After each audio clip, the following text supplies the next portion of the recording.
भोलेनाथ की कृपा से आरंभ करते हैं आज की पवित्र कथा। बोलिए हर हर महादेव। सावन मास की इस दिव्य कथा श्रृंखला का आज 8वां दिन है।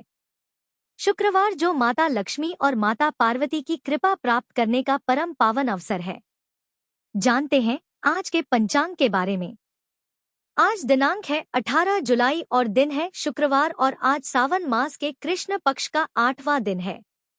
अष्टमी तिथि आज शाम 5:01 तक रहेगी और बाद में नवमी तिथि प्रारंभ हो जाएगी। ब्रह्मा मुहूर्त सुबह 4:19 से 5:07 तक रहेगा। सूर्योदय सुबह 5:55 पर और सूर्यास्त शाम 7:10 पर होगा। अमृतकाल शाम 7:26 से 8:56 तक रहेगा।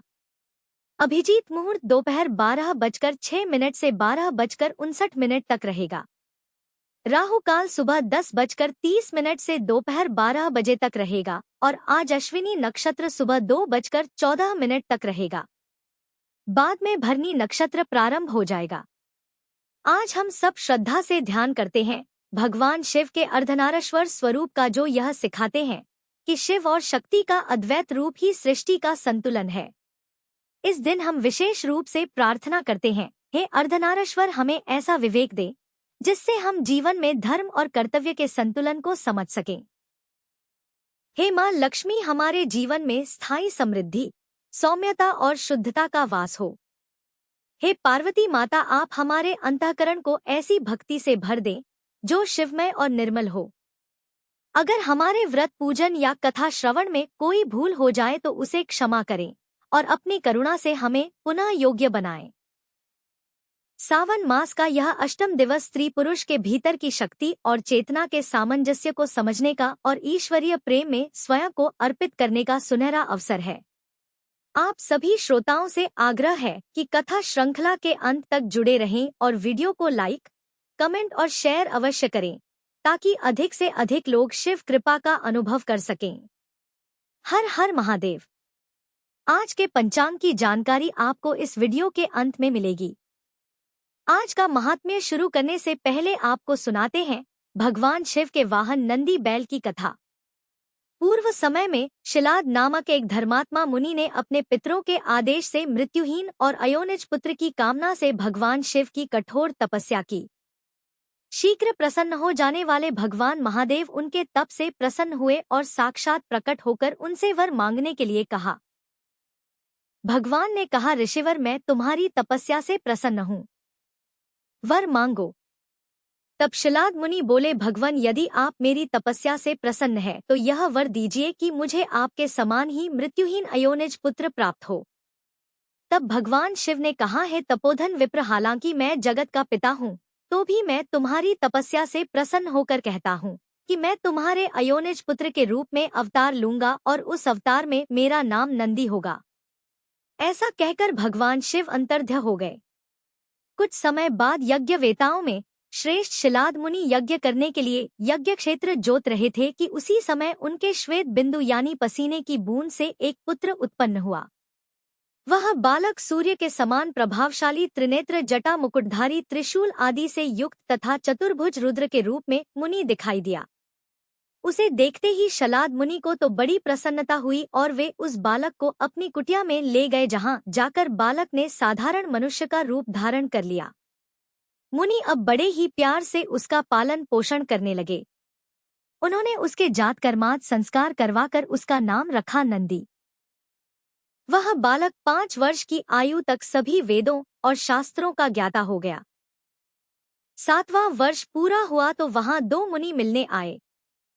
उनमें से एक का नाम था मित्र, दूसरे का नाम था वरुण। उन्होंने मुनि शिलाद को बताया कि आपके पुत्र की आयु मात्र 1 वर्ष शेष है। अब तो यह बात जानकर शिलाद मुनि चिंतित हो उठे। नंदी ने अपने पिता को ढांढस बंधाया। उन्होंने आत्मविश्वास के साथ अपने पिता से कहा, पिताश्री आप चिंतित मत होइए, यमराज मेरा कुछ नहीं बिगाड़ पाएगा। शिव तो कालों के भी काल हैं। मैं भगवान शिव की आराधना करूंगा और उसके प्रभाव से मृत्यु पर विजय प्राप्त करूंगा। ऐसा कहकर नंदी वन को चले गए और भगवान शिव की प्रसन्नता के लिए कठिन तपस्या प्रारंभ कर दी। उन्होंने 3 नेत्र, 10 भुजा और 5 मुख वाले भगवान सदाशिव का ध्यान लगाया और रुद्र मंत्र का जाप किया। उनकी तपस्या से प्रसन्न होकर भगवान शिव और मां पार्वती प्रकट हुई। उन्होंने नंदी से कहा, शिलाद नंदन, तुमने बड़ा ही उत्तम तप किया है। मैं तुम्हारी इस तपस्या से परम संतुष्ट हूँ। तुम्हारे मन में जो अभीष्ट हो मांग लो। तब नंदी भाव विभोर होकर उनके चरणों में लौट गए। तब भगवान शिव ने उन्हें उठाया और बोले, वत्स, उन दोनों विप्रों को मैंने ही भेजा था। तुम्हें भला मृत्यु का भय कहाँ? तुम तो मेरे ही समान हो। तुम अजर, अमर, दुख रहित और अक्षय होकर मेरे गणनायक बनोगे। तुम में मेरे ही समान बल होगा। तुम सदा मेरे पार्श्व भाग में स्थित रहोगे। मेरी कृपा से जन्म, जरा और मृत्यु जैसे विकार तुम्हारे शरीर का स्पर्श भी नहीं कर पाएंगे। ऐसा कहकर दयालु भगवान शिव ने अपने गले की कमल माला उतारकर नंदी के गले में डाल दी। उस माला के पड़ते ही नंदी 3 नेत्रों और 10 भुजाओं वाले हो गए। फिर भगवान शिव ने अपने गणाध्यक्ष के पद पर उनका अभिषेक किया। साथ ही वरदान दिया कि जब भी भगवान शंकर की कोई भी प्रतिमा स्थापित की जाएगी तो उसके सम्मुख नंदी का होना अनिवार्य होगा, वरना वह प्रतिमा अधूरी मानी जाएगी। अब ध्यान देंगे तो पाएंगे कि भगवान शंकर के मंदिर में शिव प्रतिमा के सम्मुख बैठे नंदी महाराज की दोनों आंखें निरंतर भगवान शिव की प्रतिमा पर ही लगी रहती हैं। कहा जाता है कि नंदी के नैनों में भगवान शिव बसते हैं। वहीं नंदी के दोनों सींगों को विवेक और बुद्धि का आधार माना गया है। इसीलिए कहा जाता है कि बुद्धि का इस्तेमाल विवेक से करना आवश्यक है। नंदी महाराज के गले में बंधी हुई घंटी यह प्रतीक है कि निरंतर मनुष्य को भगवान का ध्यान करना चाहिए। यह तो सभी जानते हैं कि नंदी महाराज के बिना भगवान शिव का मंदिर कभी नहीं बनता। लेकिन हमारे देश में एक ऐसा भी मंदिर है जहां नंदी महाराज के बगैर भगवान शिव का मंदिर बना हुआ है। भारत के नासिक में गोदावरी तट पर बना हुआ है कपालेश्वर महादेव मंदिर। इस मंदिर में भगवान शिव की प्रतिमा तो है, लेकिन नंदी यहाँ पर उपस्थित नहीं है और इसके पीछे एक पौराणिक कथा प्रचलित है, जिसके अनुसार एक बार भगवान शिव ने ब्रह्मा जी के एक मुख को काट दिया था, क्योंकि ब्रह्मा जी के 5 मुख थे, जिनमें 4 मुख तो वेदों के पाठ किया करते थे, लेकिन एक मुख हमेशा उन्हीं वेदों की बुराइयां किया करता था।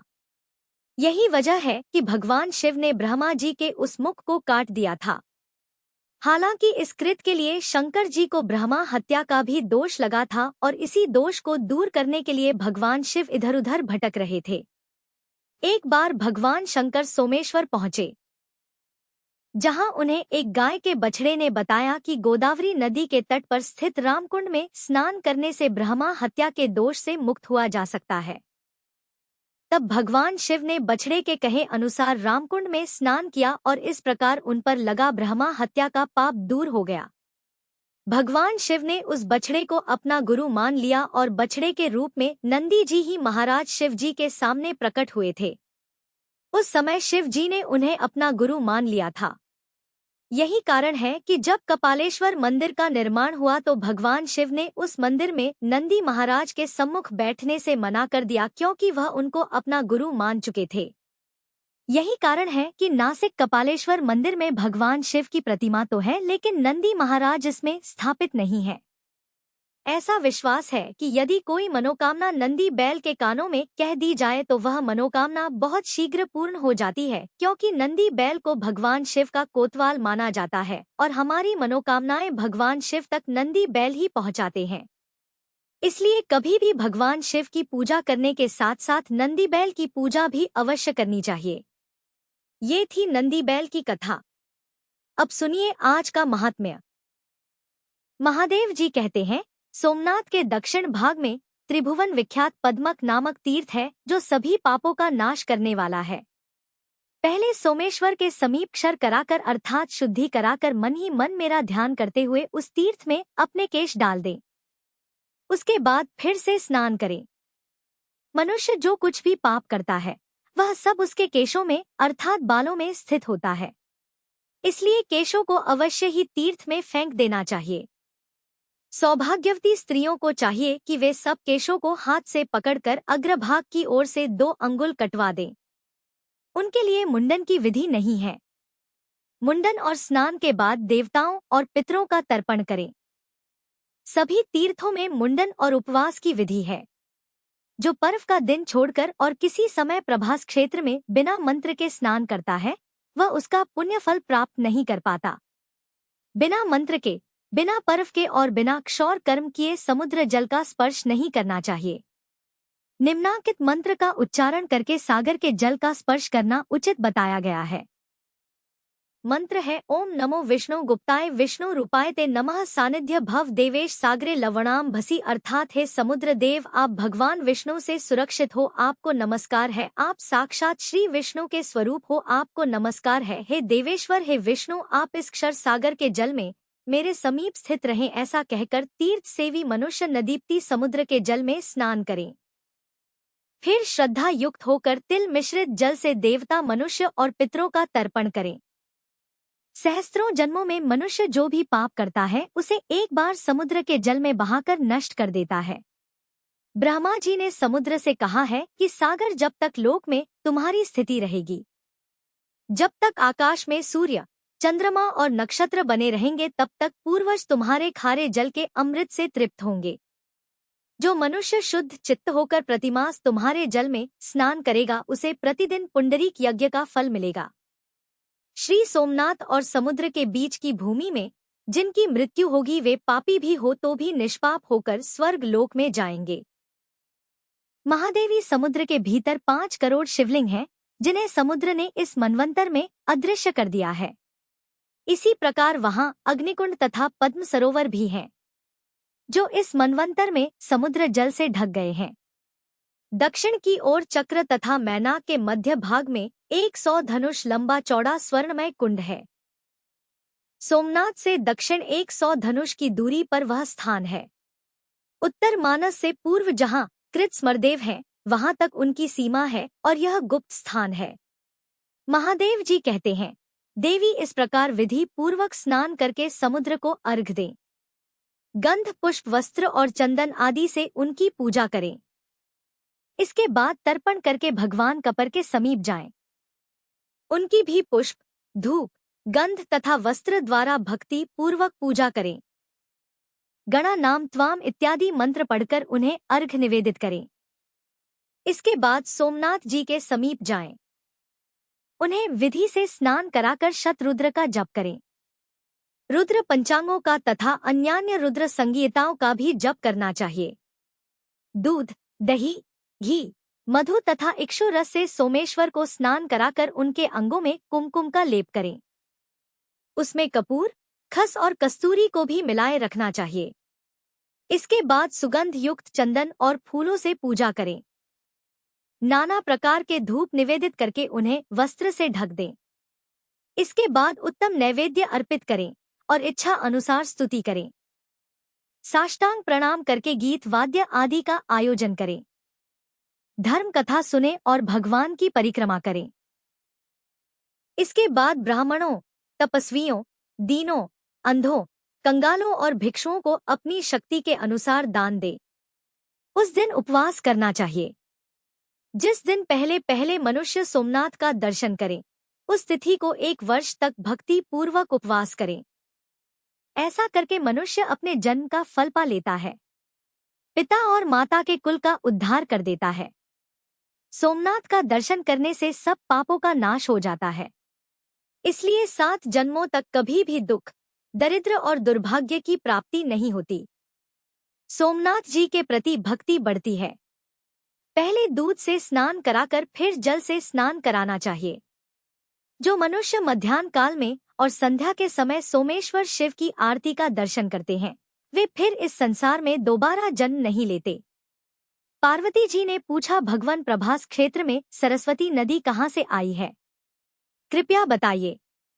महादेव जी कहने लगे, पार्वती सुनो, हरणी, वज्रणी, न्यंकु, कपिला और सरस्वती, इन 5 स्तोत्रों से युक्त सरस्वती नदी इस क्षेत्र में प्रवाहित होती है।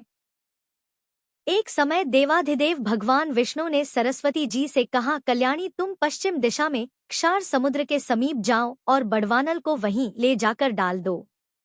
इससे सब देवता निर्भय हो जाएंगे। तब सरस्वती जी बोली, प्रभु मैं स्वतंत्र नहीं हूँ, मेरे पिता विद्यमान है, मैं उनकी आज्ञाकारिणी पुत्री हूँ, ब्रह्मचर्य व्रत का पालन करने वाली कुमारी हूँ और पिता की आज्ञा के बिना मैं तो एक कदम भी कहीं नहीं जाऊंगी। तब भगवान विष्णु ने ब्रह्मा जी के समीप जाकर कहा, हे देवेश्वर आप देवताओं का यह कार्य सिद्ध कर दीजिए। उनके ऐसा कहने पर ब्रह्मा जी अपनी कुमारी कन्या से बोली, देवी तुम भय से व्याकुल हुए उन सब देवताओं की रक्षा अवश्य ही करो। सरस्वती जी बोली, पिताजी आपकी आज्ञा से मैं निश्चय ही वहां जाने के लिए उद्यत हूँ, किंतु यह भयंकर बड़वा नल मेरे शरीर को जला देगा। इसके सिवा इस समय भूतल पर कलयुग भी आया हुआ है, इसलिए कलयुग के पापाचारी मनुष्य तो मेरा स्पर्श करेंगे। ब्रह्मा जी ने कहा, बेटी अगर तुम पापी जनों से भरी हुई इस पृथ्वी का स्पर्श नहीं करना चाहती तो पाताल में स्थित होकर इस बड़वा नल को समुद्र में ले जाओ।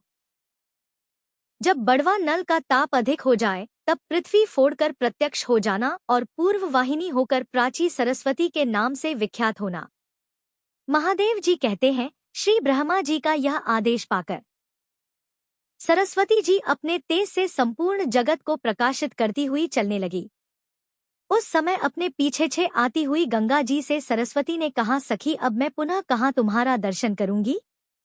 गंगा जी ने स्नेह भरी वाणी में उत्तर दिया, सुव्रते पश्चिम जाती हुई तुम जब जब पूर्व दिशा की ओर मुंह करके देखोगी तब तब मुझे अपने समीप खड़ी हुई पाओगी। वहां मैं सब देवताओं के साथ तुम्हें दर्शन दूंगी। तब उन्होंने गंगा जी से विदा लेकर कहा, भद्रे अब तुम अपने स्थान को जाओ, मुझे पुनः तुम्हारा दर्शन प्राप्त हो। इसी प्रकार सरस्वती ने यमुना, गायत्री और सावित्री आदि सखियों को भी विदा कर दिया। फिर हिमालय पर्वत पर आकर वे एक पाकड़ के वृक्ष से नदी के रूप में प्रकट हो गई और पृथ्वी पर उतरी। उस समय पुण्य सलीला सरस्वती देवी की ब्रह्मा ऋषि गण स्तुति कर रहे थे। बड़वानल को लेकर वह नदी बड़े वेग से चली और पृथ्वी फोड़कर पाताल में प्रवेश कर गई। कहीं कहीं मृत्युलोक में भी प्रत्यक्ष हो जाती थी। इस प्रकार पाताल मार्ग से समुद्र के निकट गई। खदिरा मोद नामक वन में पहुंचकर सरस्वती ने समुद्र को देखा और बड़वानल को लेकर उसके समीप जाने का विचार किया। जब वह दक्षिण की ओर मुख करके प्रस्थित हुई अर्थात चली, उसी समय वेदों के पारंगत विद्वान 4 महर्षि प्रभास क्षेत्र में आए। उनके नाम इस प्रकार हैं, हिरण्य, वज्र, निंकु और कपिल। वे चारों तपस्वी थे। उन्होंने अलग अलग स्नान करने के लिए सरस्वती देवी का आह्वान किया। इतने में ही समुद्र भी सहसा सरस्वती के सम्मुख ही उपस्थित हो गया। तब सरस्वती ने 5 धाराओं में बंटकर उन सबको संतुष्ट किया। इससे उस पृथ्वी पर उसके 5 नाम विख्यात हो गए, हरणी, वज्रणी, न्यंकु, कपिला और सरस्वती। यह पंचस्तोत्रा सरस्वती अपने भीतर जलपान और स्नान करने से मनुष्यों के 5 महापातों का नाश करती है। 1 सप्ताह तक वहां उपवास, जप, होम, स्नान और जलपान करने से वह सब पापों का नाश कर देती है। सरस्वती अपने भीतर आचमन और स्नान करने पर मनुष्यों के घोर ब्रह्मा हत्या तक का और कपिला मदिरापान रूपी महापाप का नाश करती है। नियंकु नदी में स्नान करके मनुष्य चोरी के महापाप से मुक्त हो जाता है। वज्रणी नदी का जल पीने से गुरु पत्नी गमन रूप महापाप का नाश होता है। हरणी नदी 7 दिनों तक स्नान करने से संसर्गजनित महापाप का अपहरण करने वाली है। इस तरह 5 धाराओं में विभक्त सरस्वती नदी सभी पापों का निश्चय ही नाश कर देती है। इसके बाद पुनः बड़वानल को लेकर सरस्वती समुद्र के पास स्थित हुई। फिर बड़वानल ने उठती हुई तरंगों से युक्त समुद्र को देखकर सरस्वती से पूछा, भद्रे यह क्या है? क्षार समुद्र मुझसे डरता क्यों है? सरस्वती ने हंसकर कहा, अग्नि तुमसे भला कौन भयभीत नहीं होगा। बड़वानल बोला, भद्रे मैं तुम्हें वर दूंगा, इच्छा अनुसार वर मांगो। तब सरस्वती ने भगवान विष्णु का स्मरण किया। भगवान ने हृदय में प्रकट होकर उसे दर्शन दिया। सरस्वती ने पूछा, भगवान बड़वा नल मुझे वरदान दे रहा है, बताइए मैं इनसे क्या मांगूं? हृदय स्थित भगवान ने कहा, कल्याणी तुम उससे कहो कि वह अपना मुंह सुई के समान बना ले।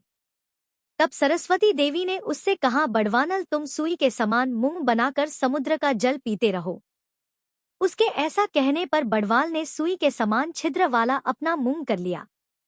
जैसे घटी सूचक पात्र में धीरे धीरे जल प्रवेश करता है, अब ठीक उसी प्रकार वह भी जल पीने लगा। महादेव जी कहते हैं, इसके बाद सरस्वती ने समुद्र को बुलाकर कहा, हे समुद्र, तुम सभी देवताओं के आदि और प्राणियों के प्राण हो। भगवान विष्णु की आज्ञा से यहाँ आकर इस बड़वानल को ग्रहण करो। समुद्र ने कहा, देवी लाओ बड़वानल को मुझे दे दो। तब सरस्वती ने बड़वानल से कहा, जैसे अग्निदेव घी की आहुति ग्रहण करते हैं, ठीक उसी प्रकार तुम भी जल भक्षण करो। ऐसा कहकर उसने वह बड़वानल समुद्र को समर्पित कर दिया। इसके बाद सरस्वती पुनः नदी होकर नारदेश्वर के मार्ग से समुद्र में मिल गई। वह स्वरूप से ही परम पवित्र थी। फिर प्रभास क्षेत्र और समुद्र के संपर्क से अत्यंत पुण्यमय भी हो गई। महाबली बड़वानल समुद्र में रहकर अपने मुख से उसका जल पीने लगा। उसके उच्छ्वास की वायु से उठा हुआ जल ज्वार के रूप में समुद्र से बाहर तक दौड़ आता है। इसी प्रकार समस्त पापों का नाश करने वाली सरस्वती नदी ब्रह्मलोक से उत्तम प्रभास क्षेत्र में आई है। समुद्र के समीप सोमनाथ के दक्षिण और आग्नेय दिशा में सरस्वती जी की स्थिति है।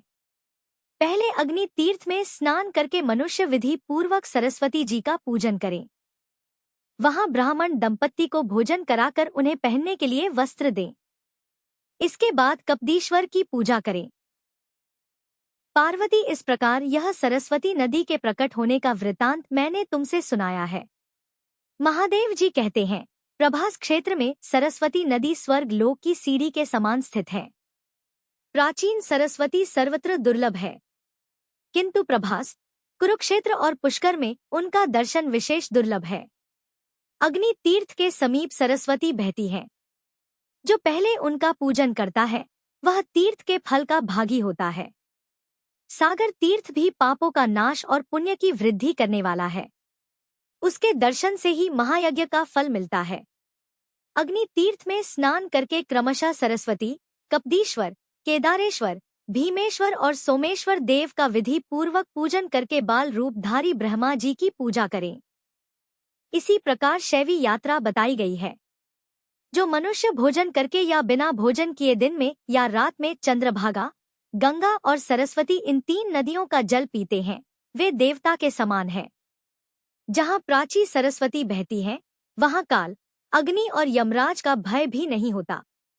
जैसे कामदा गौएं हर समय फल देने वाली होती हैं, वैसे ही प्राची सरस्वती भी हैं। जहाँ चिंतामणि के समान प्राची सरस्वती हैं, वहाँ स्वर्ग और मोक्ष दोनों सुलभ हैं। 88,000 ऊर्ध्वेता मुनि जहाँ संन्यास आश्रम में स्थित है, उस सरस्वती से बढ़कर और कौन सा तीर्थ है? देवी पार्वती। प्रभास नामक महाक्षत्र में सरस्वती के उत्तर तट पर जो अपने शरीर का त्याग करता है वह फिर इस संसार में जन्म नहीं लेता। जो मनुष्य इस तीर्थ में श्राद्ध करेंगे वे अपनी 21 पीढ़ियों के साथ स्वर्ग लोक में चले जाएंगे। यहाँ कृष्ण पक्ष की चतुर्दशी को सदा ही स्नान की विधि है। यहाँ श्राद्ध करने से पितरों को अक्षय तृप्ति मिलती है। जो यहाँ अधिक अन्न दान करते हैं वे मोक्ष मार्ग को प्राप्त होते हैं। जो पुरुष ब्राह्मण को यह सुंदर दही देता है वह गोलोक में जाकर उत्तम भोग भोगता है। जो भक्ति पूर्वक श्रेष्ठ ब्राह्मण को ऊनी चद्दर दान देता है उसे उत्तम सिद्धि प्राप्त होती है। जो भक्ति पूर्वक इस तीर्थ में स्नान करता है वह सब पापों से मुक्त होकर ब्रह्मलोक में पूजित होता है। आज के अध्याय में बस इतना ही। अगले भाग में फिर मिलेंगे। तब तक शिव भक्ति में जुड़े रहिए। हर हर महादेव।